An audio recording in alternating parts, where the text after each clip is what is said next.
Baiklah, langsung saja. Materi yang akan saya jelaskan di sini yaitu yang pertama, definisi kanker, yang kedua, jenis-jenis kanker, yang ketiga, mekanisme kerja obat anti kanker, yang keempat, mekanisme terjadinya kanker, yang kelima, contoh obat anti kanker, dan yang keenam, gambar sel kanker. Langsung saja yang pertama yaitu definisi kanker. Kanker adalah penyakit yang terjadi akibat pertumbuhan sel-sel abnormal yang tidak terkendali, menyebabkan jaringan tubuh normal rusak. Sedangkan menurut Mangan 2009, kanker merupakan suatu penyakit yang disebabkan oleh pertumbuhan sel-sel jaringan tubuh yang tidak normal. Sel-sel kanker akan berkembang dengan cepat, tidak terkendali, dan terus membelah diri. Selanjutnya menyusup ke jaringan di sekitarnya atau biasa disebut invasif, dan terus menyebar melalui jaringan ikat darah dan menyerang organ-organ penting serta saraf tulang belakang. Dalam keadaan normal, sel hanya akan membelah diri jika ada penggantian sel-sel yang telah mati dan rusak. Yang kedua yaitu jenis-jenis kanker, yang dimana terdapat 5 jenis kanker, yaitu yang pertama karsinoma. Karsinoma ini merupakan jenis kanker yang berasal dari sel yang melapisi permukaan tubuh atau permukaan saluran tubuh. Misalnya jaringan seperti sel kulit, testis, ovarium, kelenjar mukus, sel melanin, payudara, leher rahim, kolon, rektum, lambung, pankreas, dan esofagus. Karsinoma adalah kanker sel epitel, yaitu sel yang melindungi permukaan tubuh, memproduksi hormon, dan membuat kelenjar. Contoh karsinoma adalah kanker kulit, kanker paru-paru, kanker usus, kanker payudara, dan kanker prostat, dan kanker kelenjar tiroid. Yang kedua yaitu limfoma. Limfoma adalah jenis kanker yang berasal dari jaringan yang membentuk darah, misalnya jaringan limfi, lakteal, limfa, timus, dan sumsum tulang. Limfoma spesifik antara lain adalah penyakit Hodgkin atau kanker kelenjar limfi dan limfa. Yang ketiga yaitu leukemia. Kanker ini tidak berbentuk massa tumor, tetapi memenuhi pembuluh darah dan mengganggu fungsi sel darah normal. Yang keempat adalah sarkoma. Sarkoma adalah jenis kanker pada jaringan penunjang yang berada di permukaan tubuh, seperti jaringan ikat, termasuk sel-sel yang ditemukan di otot dan tulang. Sarkoma merupakan kanker sel mesodermal, sel yang membentuk otot-otot dan jaringan penghubung. Contoh sarkoma adalah leiomyosarkoma atau kanker otot halus yang ditemukan pada dinding organ pencernaan, dan osteosarkoma atau kanker tulang ya. Dan yang terakhir yaitu glioma. Glioma merupakan kanker susunan saraf, misalnya sel-sel gila atau biasa disebut jaringan penunjang di susunan saraf pusat. Selanjutnya yaitu materi mekanisme kerja obat anti kanker. Terdapat 4 mekanisme kerja obat anti kanker, yaitu yang pertama, menghambat sintesis DNA atau hambatan hydrofolic acid reduktase, hambatan basa purin, dan primidin. Yang kedua yaitu merusak DNA, yaitu merusak nucleic acid. Yang ketiga yaitu antimitosis atau alkaloid. Yang keempat rekayasa genetik atau inhibisi faktor pertumbuhan. Materi berikutnya yaitu mekanisme terjadinya kanker. Jadi mekanisme terjadinya kanker yaitu yang terdapat zat karsinogen yang merupakan segala sesuatu yang menyebabkan terjadinya kanker. Karsinogen ini akan bereaksi dengan DNA sehingga DNA mengalami perubahan. Mekanisme terjadinya kanker ada 3 tahap, yaitu yang pertama tahap inisiasi, Pada tahap ini sel normal berpotensi berubah menjadi sel kanker akibat rangsangan karsinogen sebagai inisiator. Inisiator dapat langsung merubah DNA atau melalui metabolisme sel sehingga DNA pecah. Di tahap ini perubahan bersifat irreversible. Yang kedua yaitu tahap promotor. Karsinogen akan mengubah sel berinisiasi menjadi sel kanker dan bersifat reversible. Sedangkan yang ketiga yaitu tahap perubahan menetap atau progresif. Di sini terjadi pembelahan sel yang tidak terkendali tanpa memerlukan inisiator atau promotor. Sel kanker akan menghasilkan faktor angiogenesis yaitu faktor pertumbuhan vaskuler untuk nutrisi sel kanker tersebut. Materi berikutnya yaitu contoh golongan obat anti kanker. Berdasarkan mekanisme kerja obat-obatan anti kanker pada umumnya dibagi dalam beberapa golongan yaitu sebagai berikut. Yang pertama, agen pengalkilasi. Agen pengalkilasi merupakan senyawa reaktif yang dapat mentransfer alkil untuk membentuk ikatan kovalen dengan DNA. Zat pengalkil digunakan dalam kemoterapi kanker secara luas karena efektif dalam mematikan sel kanker melalui reaksinya yang langsung dengan DNA dalam sel kanker. Hal ini menyebabkan DNA kehilangan kemampuannya untuk melakukan replikasi sel. Yang kedua yaitu golongan antimetabolit. Golongan antimetabolit juga disebut sebagai agen antiproliferasi. Obat golongan ini dapat dibagi menjadi 3 kelompok yaitu antagonis asam folat, primidin, dan purin.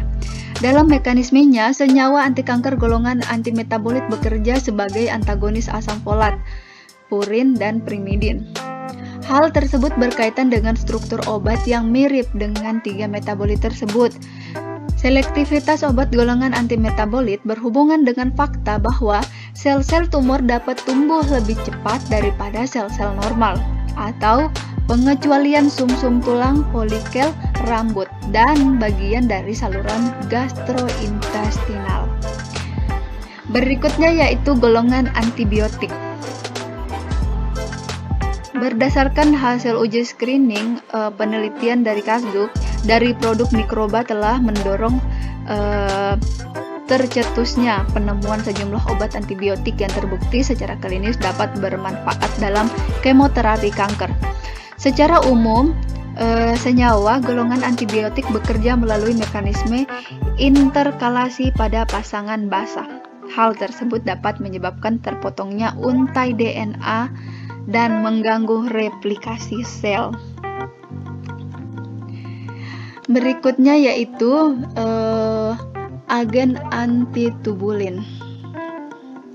Agen ini dapat mengganggu dinamika mikrotubulus atau pembentukan maupun peruraian spindel, tepatnya pada tahap metafase. Mikrotubulus adalah polimer dari tubulin yang tidak dapat dipisahkan dari fase mitosis sel. Sebuah struktur yang dihasilkan dari mikrotubulus adalah gelendong mitosis yang digunakan dalam pembelahan sel. Berikutnya adalah antibodi monoklonal. Antibodi monoklonal merupakan molekul antibodi yang berasal dari produk klon tunggal sel. Obat golongan ini merupakan obat baru yang berasal yang dapat bereaksi dengan antigen yang diekspresikan secara khusus pada sel kanker. Apabila antigen di permukaan sel tumor dapat diidentifikasi, antibodi dapat dibentuk untuk menyerang dan menghancurkan sel tumor tersebut.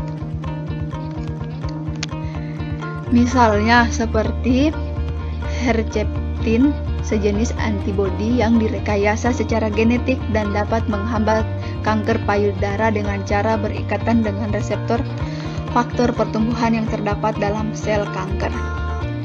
Berikutnya yaitu golongan hormonal. Golongan obat hormonal digunakan untuk mengobati tumor-tumor yang sensitif hormon seperti tumor pada payudara, prostat, dan uterus. Tujuan penggunaan obat ini adalah pengurangan atau mengurangi kadar hormon yang merangsang pertumbuhan tumor atau memblok reseptor untuk hormon. Misalnya penghambat aromatase yang dapat memblok pembentukan estrogen dan digunakan untuk mengobati tumor-tumor yang bergantung pada estrogen. Antihormon jenis ini khususnya digunakan pada kanker mama yang tersebar pada wanita menopause. Materi berikutnya yaitu menjelaskan gambar sel kanker. Contohnya adalah kanker payudara. Kanker payudara biasa disebut juga karsinoma mamae. Kanker payudara karsinoma mamae merupakan tumor ganas yang menyerang jaringan payudara. Jaringan payudara tersebut terdiri dari kelenjar susu, saluran kelenjar, jaringan lemak, maupun jaringan ikat payudara. Jadi bisa kita lihat pada gambar tersebut, yang gambar warna merah ini adalah yang merah marun adalah kanker atau biasa disebut tumor juga, kanker tumor ya.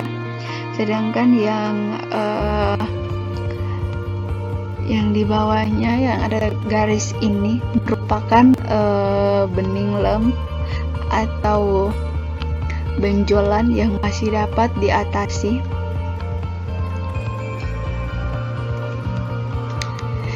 Gejala kanker payudara. Nah, gejala kanker payudara ini bisa kita lihat pada gambar. Yang pertama yaitu terasa benjolan di payudara dan seringkali tidak berasa nyeri.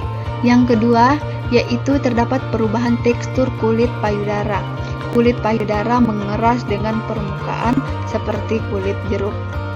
Yang ketiga, kita perhatikan juga jika terdapat luka pada bagian payudara yang tidak sembuh. Jadi, gejala kanker payudara ini bisa kita deteksi sendiri dengan melakukan sadari atau periksa payudara sendiri. Ketika kita mandi, bisa kita melakukan atau kita mengurut-ngurut payudara di sekelilingnya untuk merasakan benjolannya ya. Contoh obat kanker payudara. Jadi biasanya yang digunakan obat kanker payudara yaitu deoxyribonuclein yang merupakan antibiotik golongan antrasiklin yang banyak digunakan untuk terapi berbagai macam jenis kanker seperti kanker payudara, kanker tulang, dan ovarium. Deoxyribonuclein ini merupakan obat kemoterapi jenis antrasiklin. Obat ini bekerja dengan cara memperlambat atau menghentikan pertumbuhan sel kanker dengan memblokir enzim topoisomerase tipe 2, yaitu enzim yang digunakan sel kanker untuk tumbuh dan berkembang. Menurut Bruton et al. 2005, mekanisme kerja obat deoxyribonuclein adalah yaitu yang pertama menghambat topoisomerase 2, yang kedua interkalasi DNA sehingga mengakibatkan penghambatan sintesis DNA dan RNA. Yang ketiga yaitu pengikatan membran sel yang menyebabkan aliran dan transport ion. Yang keempat yaitu pembentukan radikal bebas semiquinone dan radikal bebas oksigen melalui proses yang tergantung besi dan proses reduktif yang diperantarai enzim. Mekanisme radikal bebas ini telah diketahui bertanggung jawab pada radiotoksisitas akibat antibiotik antrasiklin.